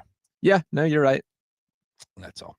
All right, let's go ahead and keep it moving. We'll save Belichick for another day, because I have a feeling that story isn't going anywhere anytime soon. But 24-year-old running things down there for UNC Athletics is not what I thought would be taking place with Bill.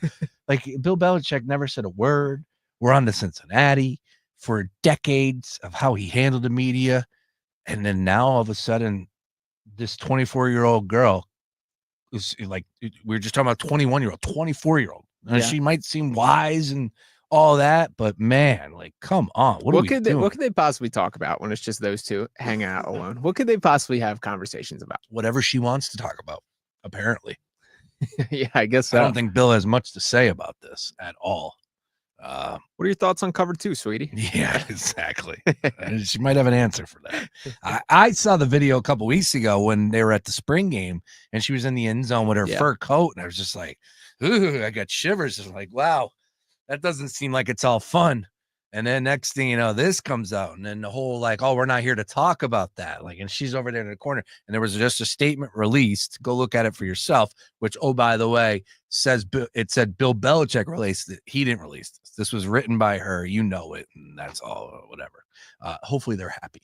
With that being said, I want to be happy tonight. We got 2 games in the NBA playoffs to discuss here, Sean Menard. Let's go ahead and dive deep into them and see if we can find some winners. We got the Rockets and Warriors 4-point spread. 204 is our total in that one. That's our first one at 7:35, taking place in Houston.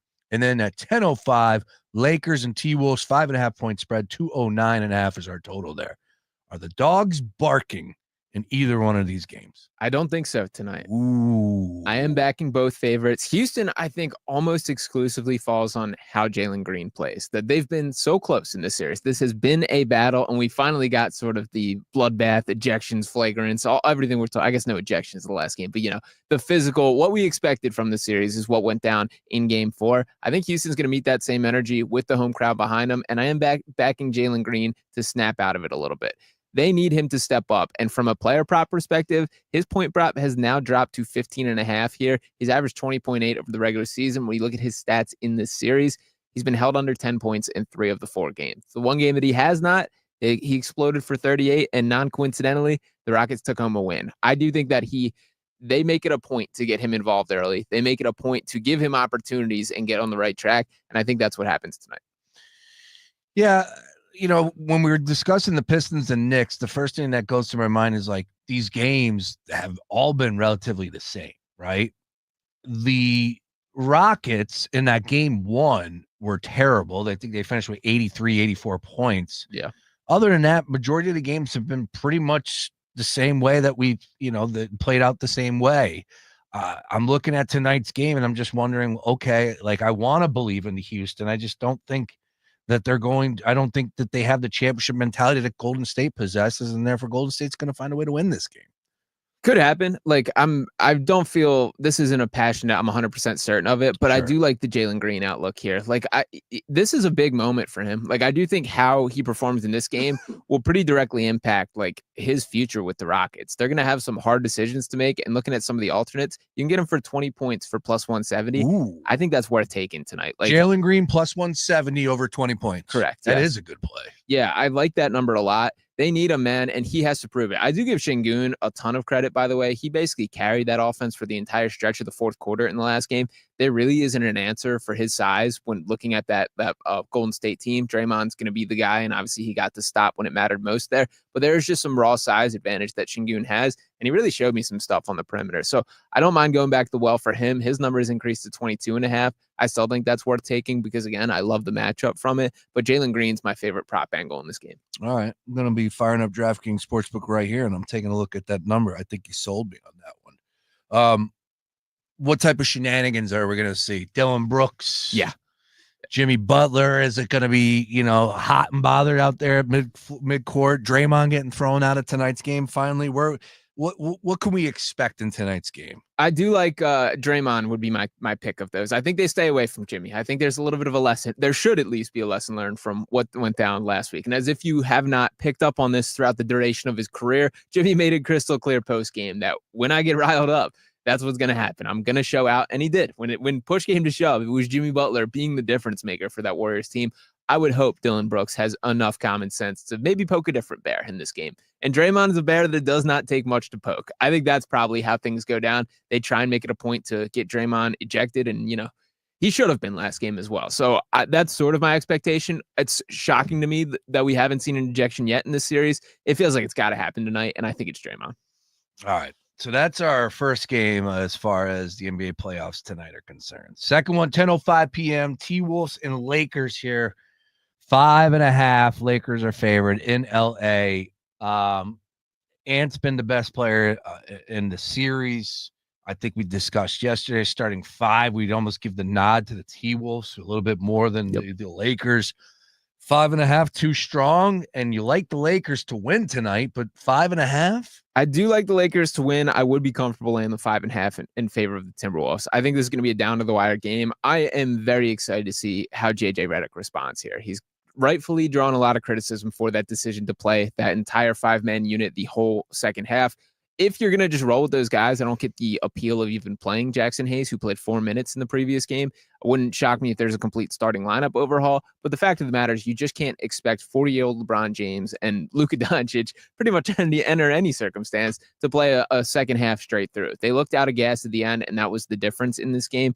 You got to adjust accordingly. So Redick, to his credit, has done that throughout the season as he's made adjustments on the fly. He's learned from his mistakes. I do expect that to happen tonight. I don't think Luka Doncic and LeBron James go down without a fight, so I do like them to get the win and extend the series, even though I don't think they're crawling back out of the 3-1 hole.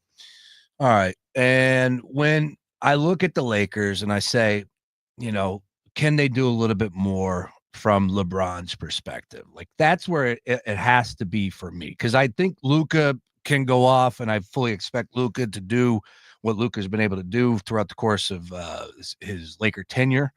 But LeBron has been a little bit fatigued. He's been a little bit, sluggish at times. And I don't think that's unfair to say. And then, look, it's not a shot either. It's just he's set the bar so high.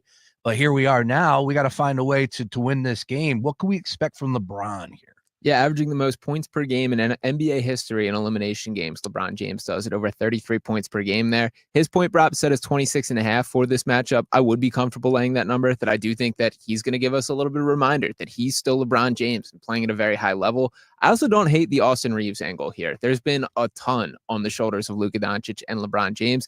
That's been one of the biggest selling points that Reddit continually expresses, is when you have those three guys on the court, Reeves is a lot of times going to get their third worst defender. Now, when looking at this Minnesota team, there isn't as steep a drop-off as there is on a lot of other teams, but I do think that they will look to exploit that. So I like the over 19.5 in favor of Austin Reeves from a point prop perspective as well. Also, from the Timberwolves direction, I'm going back to well with Julius Randle, that I think he's been so physically imposing and goes toe-to-toe, eye-to-eye with both LeBron and Luka from a physicality and size standpoint.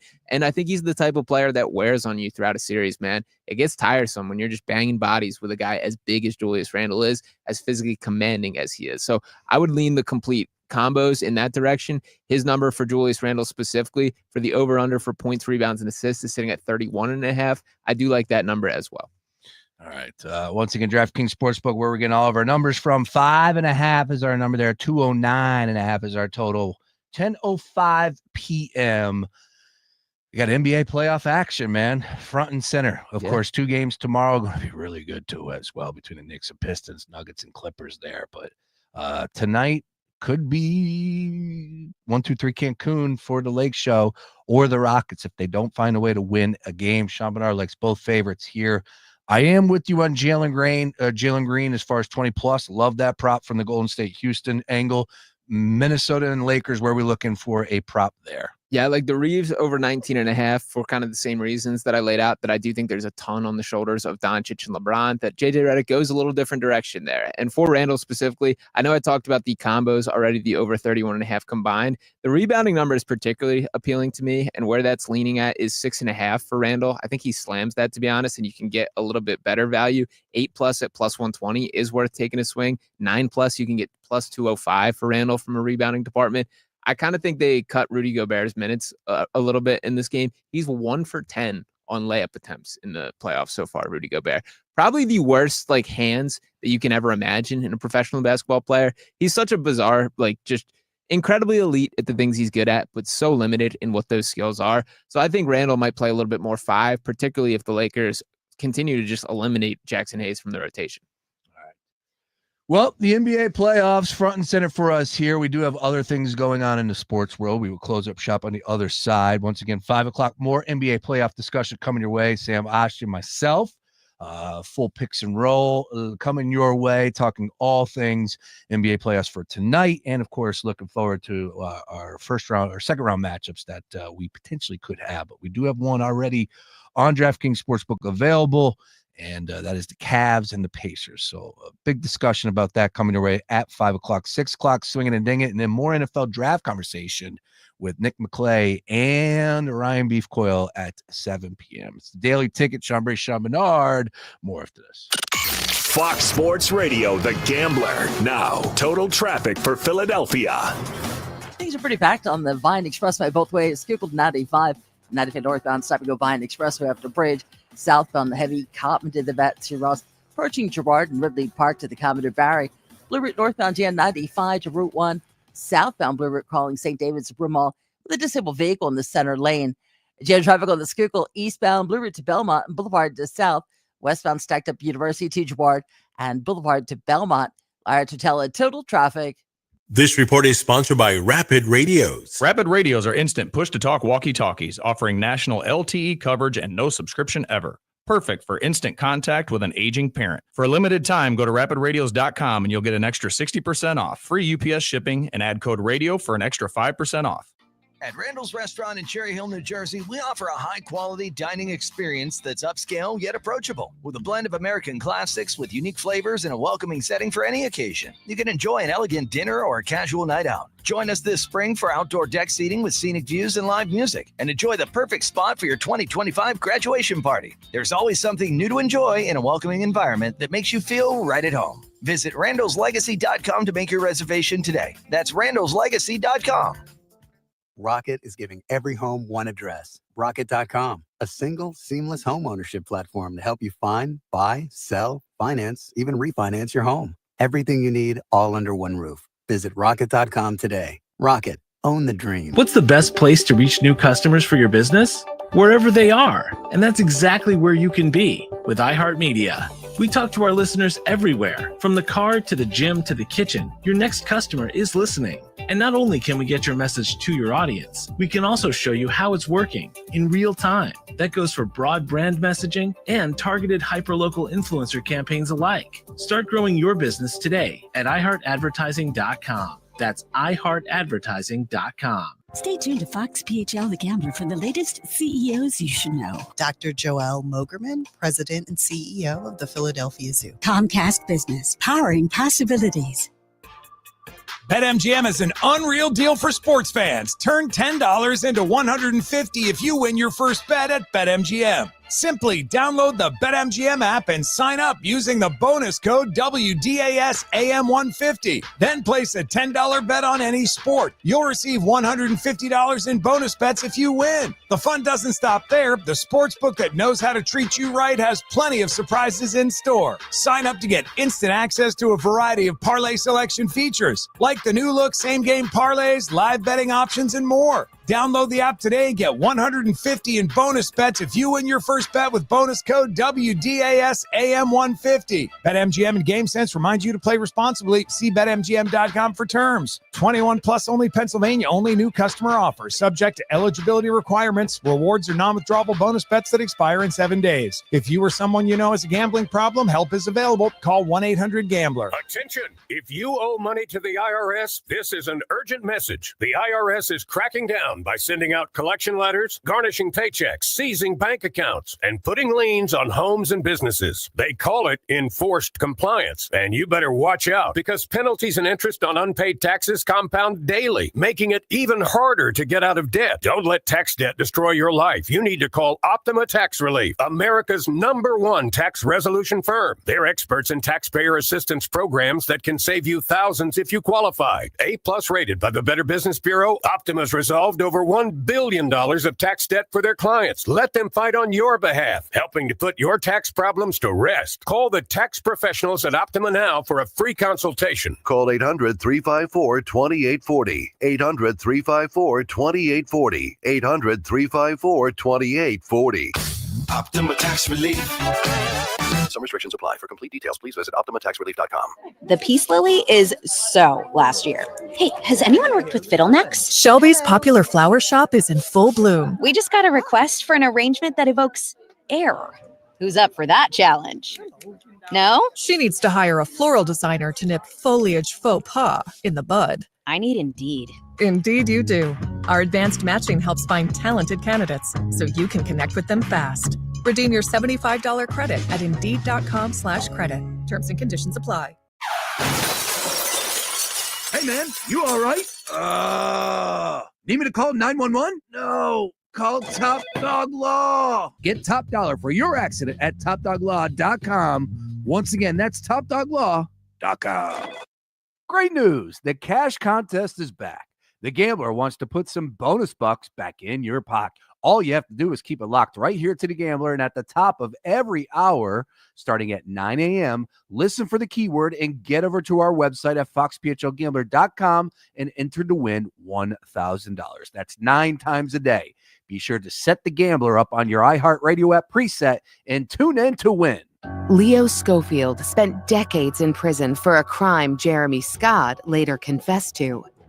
Season 2 of the hit podcast Bone Valley investigates how Jeremy's violent past unfolded and who else may have suffered his wrath. This is a case that should never happen. If I told him you got the wrong man. Listen to Bone Valley on America's #1 podcast network, iHeart. Open your free iHeart app and search Bone Valley. Why'd I go to the doctor? One day at the firehouse, I was so lightheaded I could barely stand. Even my crew noticed. Getting checked out was the right call. Turns out I have atrial fibrillation, which increases the risk of stroke about 5 times. Symptoms like irregular heartbeat, heart racing, chest pain, shortness of breath, fatigue, or lightheadedness can come and go. But if it's AFib, the risk of stroke remains. If you have symptoms, contact a doctor. I'm so glad I did. Visit NoTimeToWait.com, sponsored by Bristol-Myers Squibb and Pfizer. How about a look behind the curtain at Philadelphia 76ers basketball with the 76ers Insiders Podcast? I'm Sixers team reporter Lauren Rosen. And I'm Matt Murphy, Sixers reporter and voice of the Delaware Bluecoats. We're in the building for each game, at home and on the road, and ready to react to every Sixers win and beyond with you here on the 76ers Insiders Podcast. Listen to 76ers Insiders on America's #1 podcast network, iHeart. Open your free iHeart app, search 76ers Insiders, and start listening. Cool.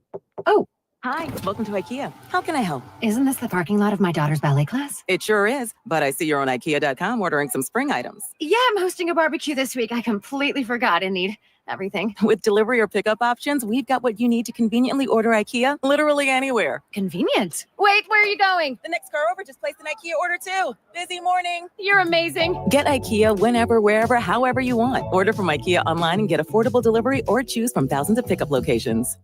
Progressive knows not all rides are smooth. Meet Claire. She loves her motorcycle, and she's learned to love the insects she encounters on her rides. She may not know the difference between a gnat and a mosquito at 55 miles per hour, but she does know one thing. It's always gross when one flies into her mouth. But she's so used to it that it's weird when it doesn't happen. Not every ride is smooth, but Progressive has your back with comprehensive and collision coverage from America's #1 motorcycle insurer. Progressive Casualty Insurance Company and Affiliates, not available in D.C. KFC has $7 chicken and waffles, juicy hand-breaded chicken, rich syrup-drizzled waffles.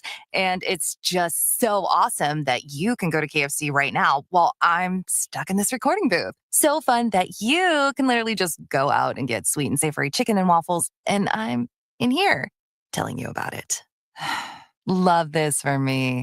Try new KFC chicken and waffles for an envy-inducing $7 or feed the group for $25. Prices and participation vary while supplies last. Taxes, tips, and fees extra. Spring into deals and save on seasonal projects at Lowe's. Right now, get 5 select 1-pint annuals for just $10. Lowe's. We help, you save while supplies last. Actual plant size and selection varies by location. Excludes Hawaii. Offer valid 4/17/25 to 4/30/25. Mainly clear overnight with just a few clouds drifting through. Temperatures will be much cooler than last night. 54 for the city, 40s in the outlying suburbs.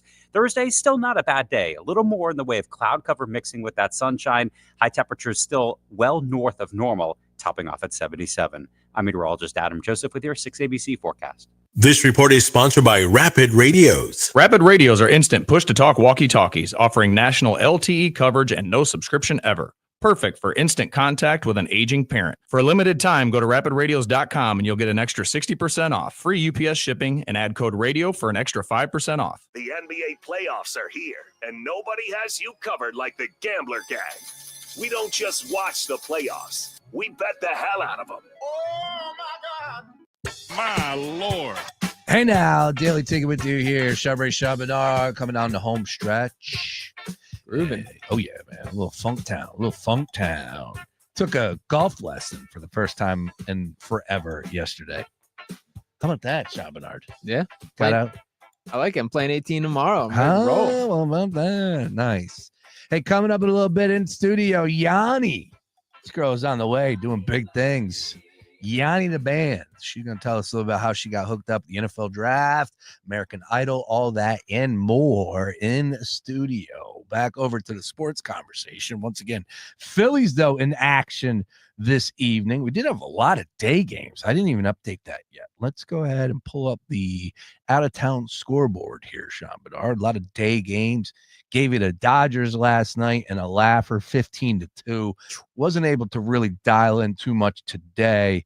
Was intrigued by that Braves and Colorado Rockies. You and I were talking about how bad the Rockies were.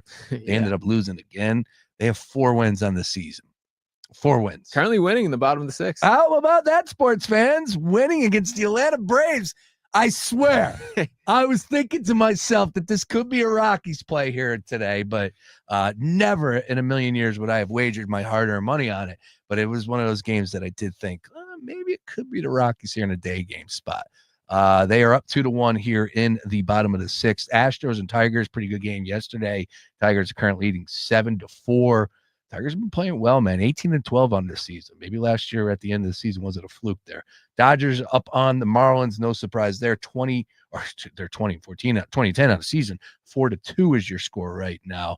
And then Giants and Padres, really good game last night. Padres currently up 1-0 against the Giants here in the 2nd inning. Once again, Phillies and Nationals game 2. Christopher Sanchez on the mound. Anything got your attention for tonight's game?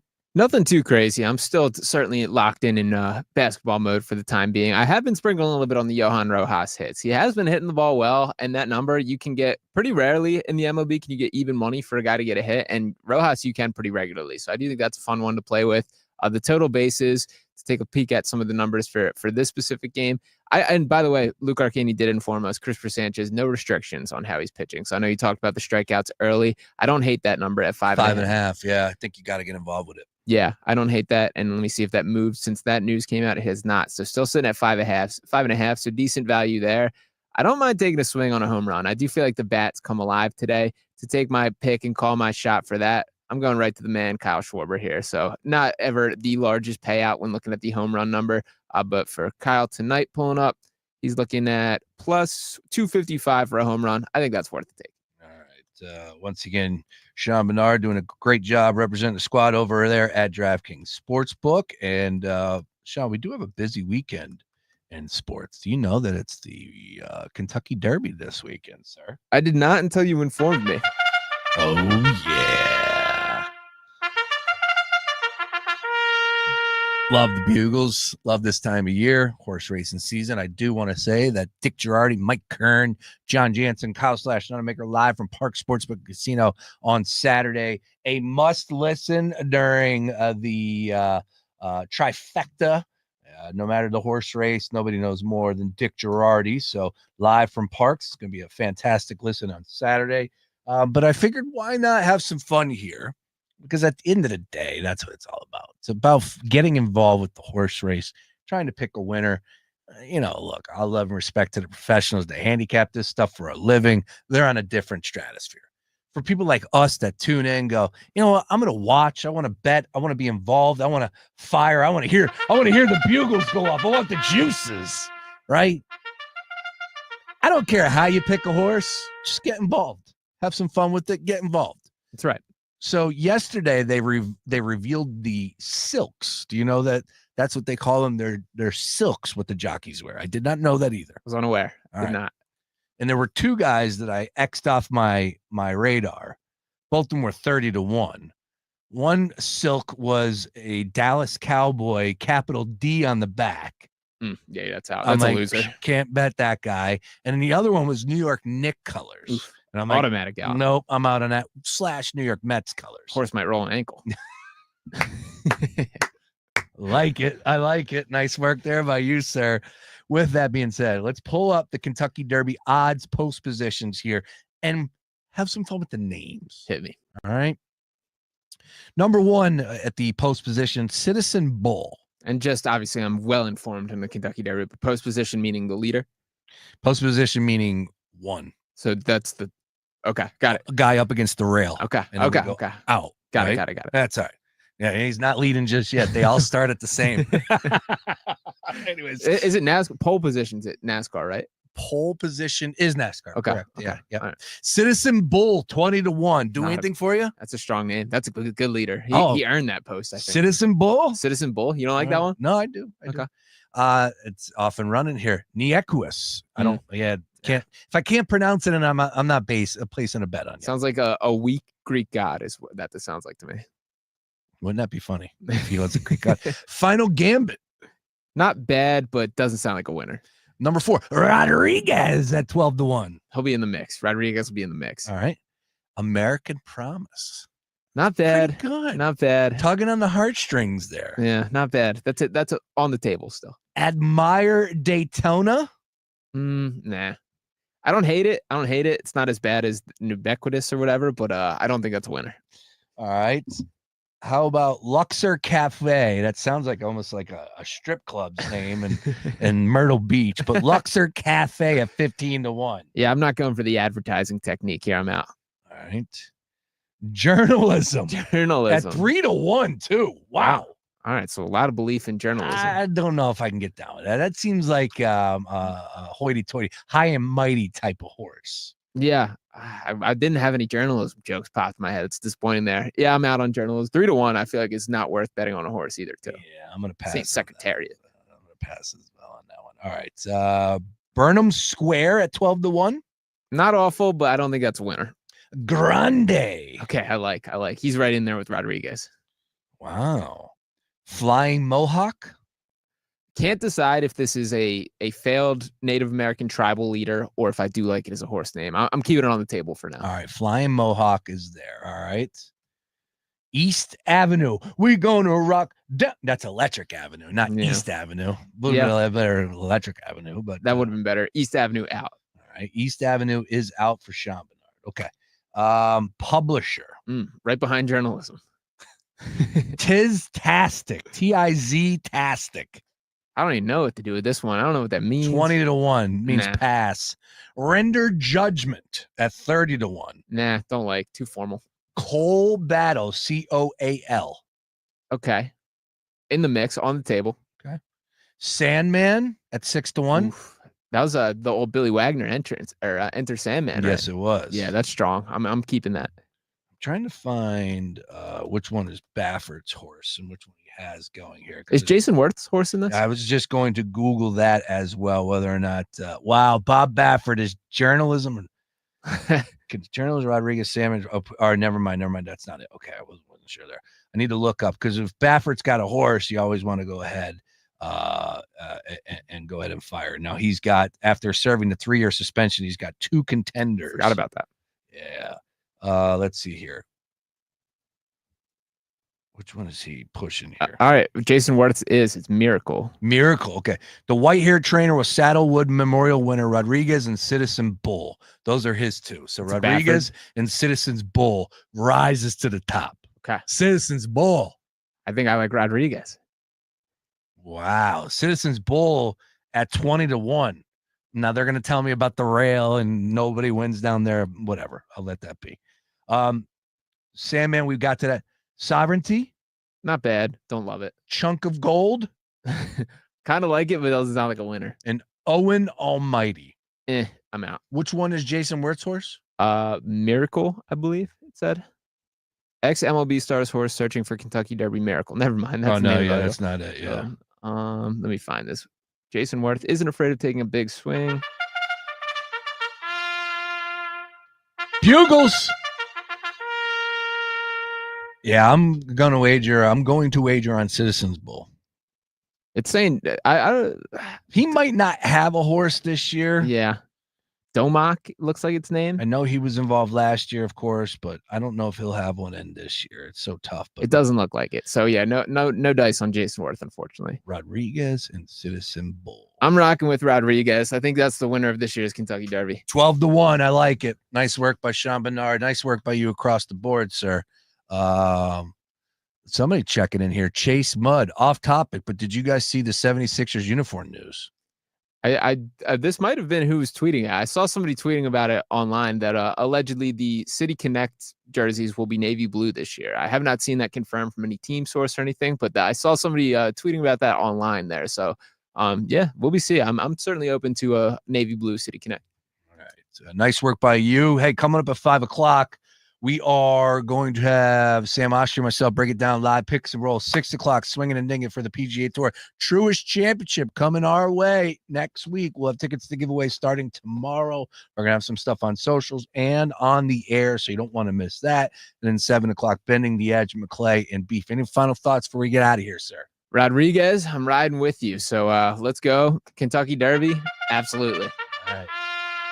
3, 2, 1. All right. Live in studio. How about this? Special guest joining us here, Sean Barnard. And I got to thank you for rolling out the red carpet for look, we've never had somebody representing the squad over American Idol, right? Or on the stage.